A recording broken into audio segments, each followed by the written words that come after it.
Boa noite, professor Rogério Ceni. O primeiro tempo do Bahia parecia que ia encaminhar a vitória, o triunfo no caso, e acabou tendo a expulsão do Everton Ribeiro.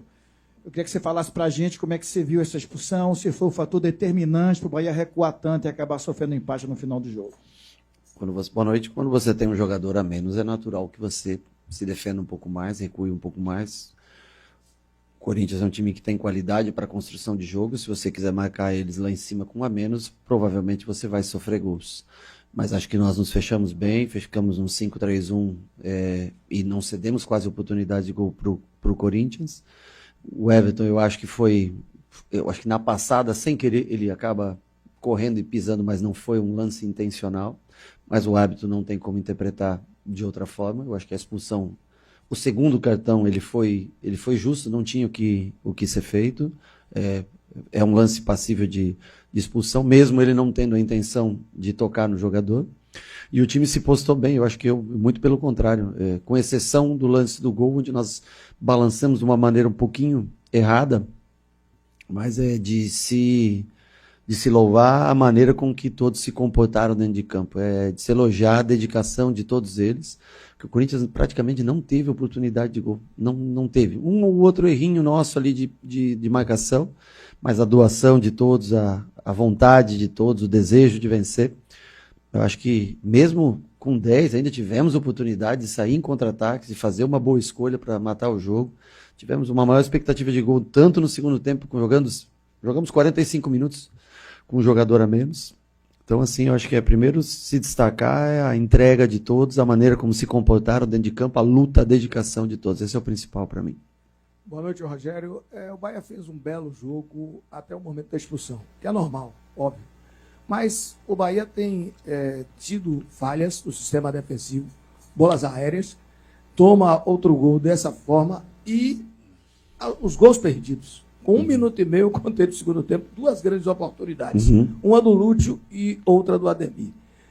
O que é que fazer? O que fazer? Repetir, treinar, continuar criando e ter mais frieza para concluir a gol. Tivemos 2 grandes chances no comecinho do segundo tempo. Realmente poderíamos ter feito 2-0 ali.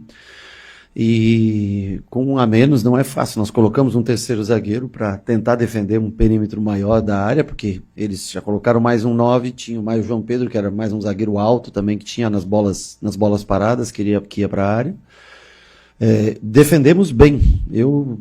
Por mais que cruzamentos existiram, o único cruzamento com uma chance real de cabeceio foi o que gerou a bola na trave e entrou ao gol. Então, assim, eu não vejo um jogo contra uma grande equipe do futebol brasileiro. Eu acho que nós jogamos relativamente superior, enquanto tivemos em condições de igualdade. E depois, eu acho que se defender também é uma arte. Nós não jogamos mal depois que o Everton foi expulso, mas pelo propósito que o jogo ficou, na maneira como o jogo ficou, eu acho que nós fizemos um bom jogo de forma defensiva. Faltou um pouco de tranquilidade toda vez que nós recuperávamos a bola. Aí nós perdíamos de maneira muito rápida essa bola. Então, às vezes, o Nico ia sair, perdia a bola não conseguiu, o Lúcio não conseguiu suportar tanto essa bola, mas não é fácil, porque ele correu por 2 praticamente o Lúcio para tentar no movimento defensivo. Faltou poucos minutos, eu acho, para a gente conseguir o sucesso do 1-0. Ceni, boa noite. Costa Filho da TV Bahia, do Grupo Globo. O Bahia, quero mudar a chave, quero falar sobre Libertadores. O Tricolor, ele é o 6º clube mais valioso dessa edição da Libertadores. Eu queria entender de você, um cara que jogou e, enfim, ganhou várias vezes a competição, se essa disparidade econômica é um motivo para o Brasil ser tão hegemônico na competição, visto que desde 2018 nenhuma outra equipe, a não ser as equipes brasileiras que disputam a competição, saem do torneio como campeões. Bom, eu fico feliz que o Bahia seja colocado como um time que tem uma avaliação no seu elenco, na sua estrutura boa. Isso não quer dizer que você vai ser o 6º colocado, o 6º melhor time da Libertadores. Mostra que há um investimento, que o time vem crescendo e que a gente tem condições de lutar em questão de igualdade com outros times que têm mais experiência, que já ganharam a competição. Então a dificuldade está aí. Vocês viram o Inter ontem jogando contra o Flamengo, a qualidade do time do Inter jogando no Maracanã, fora de casa contra o Flamengo. Nós vamos enfrentar adversários duros, como é o Corinthians hoje, no jogo de hoje. Mostra que a gente está crescendo, evoluindo, mas o gasto econômico, o investimento, o valor, ele não reflete porque você tem que ser aquele colocado. Você pode chegar mais longe, Infelizmente você, por falta de experiência na competição, às vezes você também pode tropeçar. Boa noite, Rogério. Yuri Vieira para o canal Sou Mais Bahia. A pergunta é referente ao Luciano Juba. Nós vimos um Juba hoje, fez uma grande partida, especialmente no primeiro tempo. Mas nós vimos um Juba, horas fechando na saída de 3, horas jogando com o Caio no meio de campo e horas aberto pela esquerda também. Essa liberdade que ele teve hoje, a gente pode esperar isso daqui para frente ou foi algo mais contextual relacionado ao jogo de hoje especificamente? Não, ele fez exatamente contra o Boston River, ele fez essa mesma função. Quando ele estava por dentro, ele foi bem marcado, nós puxamos ele um pouco para fora para dar liberdade para ele, dobrar com o Eric pelo lado esquerdo e ele fez boas jogadas por ali. Então ele tem que entender o jogo. Nós passamos para ele a instrução de começar mais por dentro. Quando nós vimos que o espaço estava mais por fora, ele abriu por trás do ponta para receber essa bola por fora e foi de suma importância porque ele tem uma boa qualidade técnica, aliado mais ao Pulga, Jean Lucas ali próximo nas triangulações, o Santiago chegando para ser esse quarto homem. Nós conseguimos, acho que até hoje, um volume muito maior pelo lado esquerdo do que pelo lado direito de jogo. Boa noite, professor. A gente teve um Bavi que foi muito físico. Hoje, novamente, um jogo muito físico. E com um jogo que se avizinha de Libertadores, que são 6 finais, né? São 3 jogos agora em abril, 3 jogos em maio. E eu senti falta, particularmente, de uma reposição pelo lado do campo, para dar mais velocidade, para continuar dando o trabalho que Pulga e Ademir dão pelos lados, que só ficou com o Lúcio. E o senhor recompôs mais, fez 2 linhas atrás. O Bahia vai estar no mercado para buscar essa peça ou vai buscar na base algum jogador para poder suprir essa posição, essa carência? Bom, na base nós temos com característica parecida o Juan Pablo, né? Que acho que fez gol até hoje em jogo da seleção, se eu não me engano, não sei nem quanto acabou, mas estava 1-0 quando eu estava assistindo, 2-0. Que é um jogador de 17 anos de idade, jovem ainda, que tem muito a aprender, mas que tem muito potencial. O clube confia muito no desenvolvimento dele ao longo prazo. Acho que o Cadu deu uma entrevista, eu vi na Globo, acho que foi, eu não sei local, eu não lembro. O problema é o seguinte, nós temos consciência que nós precisamos de mais um jogador de velocidade pelo lado. O problema é que é uma janela onde só tem o mercado interno, os valores estão extremamente caros para você trazer um jogador. E às vezes você, no momento do calor de necessidade, você vai e gasta um valor absurdo e nem sempre contrata aquilo que você quer. Então, a gente tem que ter um pouco de paciência, porque se você faz uma contratação errada, ela impacta muito no lado financeiro. Eu já falei, as pessoas têm uma ilusão que aqui é dinheiro infinito. Não é, é uma questão de débito, crédito, entrada e saída de dinheiro, tem um fluxo. Todo mundo gostaria de melhorar o elenco, de ter mais uma peça de velocidade, de ter mais um defensor, todo mundo gostaria. Então é uma questão da gente tentar não se lesionar, mas é verdadeiro que na saída dos 2 velocistas, de um deles, nós temos que sempre mudar a maneira de jogar. Mas nós só vamos investir e gastar esse dinheiro no momento que nós tivermos a certeza que nós estamos trazendo um jogador que vá colaborar muito com a gente, um cara diferenciado. Então, assim, você fazer investimento pela necessidade, todos nós sabemos, mas nós temos que fazer o investimento correto, porque o dinheiro ele é limitado, como em todo lugar. Você tem suas limitações. Boa noite, Rogério. Douglas Santana, do site P News e da Rádio Baiana FM. Gostaria de tocar contigo no assunto da arbitragem, mas não no mérito das marcações dentro de campo, e sim do termo de valorização do Campeonato Brasileiro, do produto do Campeonato Brasileiro. Queria entender de você se você é a favor da profissionalização das arbitragens, para poder evitar com que cada um dos times fique irritados dentro do campo, que deu para poder perceber isso dentro de campo. Qual a sua posição quanto a isso? Eu acho que, claro que o futebol está cada vez com um investimento maior. Alguém fez a pergunta aqui para mim dos times brasileiros que investem tanto. Sem dúvida nenhuma, o árbitro também merece atenção e um trabalho fixo naquilo, que eu acho que ele vai render muito mais. E também os atletas, nós todos precisamos melhorar o comportamento dentro do campo. O hábito, é impossível você apitar um jogo no Brasil. É todo mundo enchendo o saco do cara, todo mundo pressionando, todo mundo à volta. Talvez criar uma regra onde não possa, porque senão não tem condições. O cara, muita gente, nós estamos muito chato, cara, dentro do campo. Nós atrapalhamos muito as tomadas de decisões da arbitragem. Claro que os erros acontecem, nem sempre todas as arbitragens estão boas, assim como nem sempre a gente tem ações tão boas também dentro do campo de jogo. Erramos gols, falhamos. Agora, muita gente perturbando o cara. É impossível você tomar decisões. Eu acho que nós temos que ter mais educação, e me incluo dentro disso, para que também os árbitros tenham mais tranquilidade, porque é difícil arbitrar um jogo no Brasil. Tudo é uma roda, tudo se ganha tempo, tudo é... Então, assim, nós temos que também colaborar. O atleta, nós, jogadores, treinadores, temos que colaborar. E, lógico, que se tiver uma profissionalização, um investimento maior, um tempo maior que ele possa se dedicar, a chance de diminuição de erro é muito grande. Boa noite, Rogério. Quando saiu a escalação, muitos olharam bastante para o Ronaldo no lugar do, por exemplo, Marcos Felipe, que era esperado pela maior parte das pessoas. Quero saber por que ele foi escolhido para iniciar hoje. Bom, é um jogador que nós contratamos, ele só teve 2 jogos na Copa do Nordeste, porque não tinha, não poderia ser inscrito no Campeonato Baiano e nem na pré-Libertadores, e nós achamos que era um momento importante para a gente poder ter uma análise melhor do que ele pode produzir. Ele veio para jogar, tanto Danilo quanto o Marcos tiveram um número maior de jogos do que ele. Eu acho que ele escorrega e tem uma... Ele poderia ter defendido a bola do primeiro gol contra o Ceará, naquele cruzamento onde há o corte, mas a gente não pode julgar por uma falha, porque senão aí nós, né, eu acho que todos aqui erraram, tiveram outra oportunidade. Eu acho que ele tem qualidade, talento, e eu acho que precisava, num jogo grande de Campeonato Brasileiro, poder ter uma análise melhor do trabalho dele. Boa noite, professor. Com relação ao gol anulado até o gol que o Thales Magno toca, Sim. tem um lance ali que chama a atenção, eu queria perguntar para o senhor o que o senhor acha, que é o seguinte: o Thales, quando ele recebe a bola, ele recebe no meio campo. Sim. Porque o sistema de marcação que está ali, ele permite tanto que o jogador chegue na sua área e não dá o bote, não pressiona a marcação. Até um exemplo, não que tivesse que fazer, mas de uma possível falta que parasse o jogo antes, ao invés de trazer o adversário para a sua área e ceder o gol. Como Nesse aconteceu. lance específico, o Canu se posicionou de maneira errada. O Canu está posicionado à frente, o Santi e o Canu estão muito adiantados. Nós teríamos que estar por trás do jogador, e concordo com você, parar a jogada naquele momento, ali na linha do meio campo. Demos a sorte que ele estava com o corpo inclinado à frente. Mas ali é uma questão que nós trabalhamos e é uma tomada de decisão, tem o cansaço, né? O Canu fez um baita, Canu e Santos fizeram um baita jogo hoje, hein? Agora, ali cometeu-se um erro e acontece. Mas o correto seria por trás da marcação e, no mínimo, numa situação difícil, para a jogada no meio campo e não deixar arrastar o jogo até a área. Foi por muito pouco. É uma inclinação do campo e quase a linha do meio campo ainda está muito próximo. Foi um erro nosso de marcação.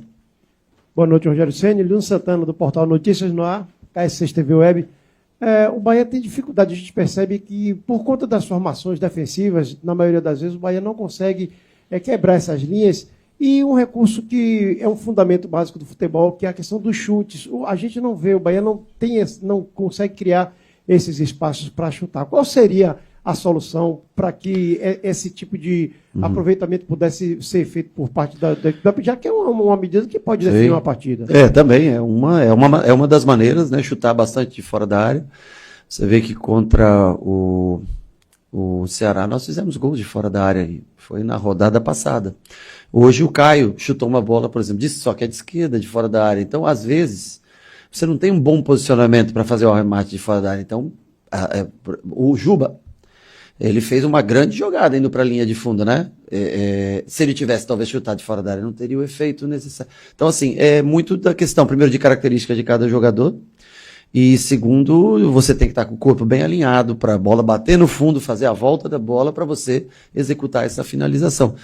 Podemos chutar mais de fora da área, mas eu acho que também tem que ser valorizado tudo que foi construído no segundo tempo, que eu acho que nós finalizamos mais do que o Corinthians em 10 contra 11. Pra você ter uma ideia, eu acho que é um time que cria bastante, por mais que perca muitos gols, ainda é um dos ataques mais positivos do Brasil.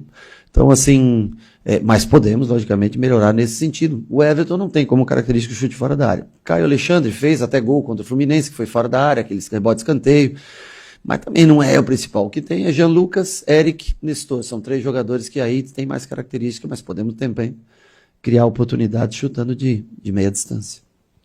Rogério, boa noite. Na saída do campo, a TV flagrou você conversando de uma forma mais firme com o meia Eric. Eu queria saber qual é o teor ali, o que foi conversado, em específico o lance do gol. Não sei se foi isso, o Eric demora de chegar no Breno, no Guidon, que o cruzamento sai e acaba saindo no gol. O Eric correu mais do que o necessário, eu estava falando para ele. Porque quando começa a jogada que vai originar no gol, tá o Thales e o Gilberto tá com ele. Nós estávamos num 5-3. Não era o Eric que deveria ter ido pelo lado. já estava num 2, estava Thales, e tinha, não sei se era Romero, quem que estava do outro lado, e nós já estávamos encaixados num 3-2 com Gabriel, com Canu e com Santi. Quem deveria ter saído no começo da jogada era o Gilberto pro lado de fora, e o Eric se mantém entre os 40 metros da central no meio campo. O Eric se desgastou muito indo para fora, voltando, né, para dentro do campo, a bola gira de novo, volta, e aí tem 2-1. E nesse momento, se o Gilberto tivesse atacado um pouquinho mais de espaço, talvez o Eric estaria melhor posicionado. Mas ali, eu acho que é muito mais um erro no posicionamento da zaga defensiva do que ele. Eu só falei que no início da jogada, não era ele que teria que ter saído no fundo, e sim, já que é uma linha de 5, o lateral ter saído no fundo, o Gilberto ter atacado o fundo e ele ficado mais pelo centro para ter energia para tentar fechar o cruzamento. Mas muito pelo contrário, o Eric fez uma puta partida, entrou, correu mais do que ele podia. Então ali é uma questão de observação só da coisa, não tem nada, pelo amor de Deus. O Eric fez uma baita numa partida, entrou, jogou 30, 40 minutos ali de forma muito competitiva. E ainda foi o nosso desafogo em bola aérea para tentar desviar na saída de jogo. Rogério, boa noite. Evelyn Santos, do Mosaico Esportivo. O Bahia tem um modelo de jogo bem definido e estruturado, fruto de um trabalho contínuo. Diante disso, como a equipe equilibra a fidelidade a essa identidade com a necessidade de adaptação às variações táticas e estratégicas impostas por grandes adversários? Bom, nós temos uma maneira de jogar que é bem tradicional, nossa, que é posse de bola, aproximação, passes, tentando atingir amplitude, finalizações. E uma maneira de defender em linha alta na pressão e defender em bloco baixo. Nós trabalhamos isso quase todos os dias. Construção, construção, construção e algumas vezes o balanço da equipe. No 5-3-1 nós não havíamos ficado praticamente ainda. Nosso time raramente se vai lembrar de uma expulsão nossa. Eu vou lembrar da expulsão do Arias no último minuto do jogo contra o Flamengo, naquela ocasião do pênalti em cima do Michael, se eu não me engano, que foi em cima dele. Mas nós não temos praticamente expulsões, né? Então nós não trabalhamos tanto esse homem a menos, porque é um time bem... E se você vê o lance do Everton, eu acho, né? Não sei, que ele estava na corrida e errou a passada e acabou, não foi uma falta proposital. Então nós trabalhamos bem essa linha, o 4-5-1, horas baixando para o 5-4-1, 5-3-1, como foi hoje. E nós tentamos defender diante das situações. Eu acho que executamos bem com um homem a menos. Tivemos um vacilo, que foi a única bola que o Corinthians conseguiu de dentro da área finalizar, teve de fora da área 2 finalizações perigosas, uma que entrou e foi anulada, e a outra que bateu na haste ali do lado de fora, num erro de passe nosso. Mas nós defendemos bem, eles tiveram uma oportunidade de finalização de dentro da área, que infelizmente foi o gol. Rogério, não sei se vai ser entendido como contramão ou não, mas também não estou preocupado com isso. Como o quê? Não sei se vai ser entendido como contramão ou não, mas eu também não estou preocupado com isso. O que eu gostaria é que você analisasse, você já analisou o jogo, o posicionamento da zaga, uma falha que você acabou de citar, mas eu queria ir por outro caminho. Entender a maturidade que o time teve, de mesmo estando com um a menos, ter feito um jogo inteligente, e mesmo com um a menos, ainda ter criado 4 oportunidades, 2 muito claras, uma com Pulga e uma com Lúcio, né? Já no final, estou falando já do final com menos 1, você tem uma com Pulga logo no início, antes dele ser substituído, que se ele faz, mudaria a história, e o Lúcio, que finalizou ou dentro do gol ou passa para o Eric, seria diferente, ali era o último lance do jogo. Então, por isso que eu citei contramão, eu gostaria que você comentasse a maturidade desse grupo, em entender a dificuldade do jogo, entender o que o adversário estava fazendo, de empurrar para trás, uma linha de 3, mais 5 no meio, mais 4 homens à frente, e fazer com que isso virasse um bom jogo. Ainda com oportunidades para o Bahia, não abdicando disso, mas trazendo um resultado que, pelas circunstâncias, acabou sendo bom. E eu ainda esqueci de uma coisa, né? No lance do cruzamento, o cruzamento foi muito bem feito. A velocidade que a bola atinge a área é muito rápida. É muito difícil também para os zagueiros. Então, assim, foi o Coronado que cruzou? Quem que cruzou? Foi o Bidon que cruzou? Foi um belíssimo cruzamento. Uma bola difícil de marcar pela velocidade e pela curva que ela cai na onde está entre Canu e Santi, né? E eu acho que, assim, nós somos mais maduros no segundo tempo jogando com um a menos do que no primeiro tempo, quando nós quisemos fazer muita transição, perder muitos passes, onde nós poderíamos ter trabalhado um pouco mais essa bola e evitado essa perda de bola que trazia o Corinthians para o nosso campo. Então, nesse sentido, acho que foi um amadurecimento e um crescimento muito grande. Não é fácil você jogar com um homem a menos e ceder pouco ao adversário, ceder quase nada. E ainda está vivo. Aquela do Lúcio, eu acho que ali o cansaço já foi pro mental, ele correu demais. A bola era pro Eric entre os dois homens de marcação, mas ali, gente, o cara já fez 12 quilômetros em alta, é um cara que se dedica muito. Precisamos que ele evolua no sentido de finalizações, é claro, mas ali pro cara enxergar uma jogada com cansaço físico, aquela que ele bateu e passou perto da trave, né?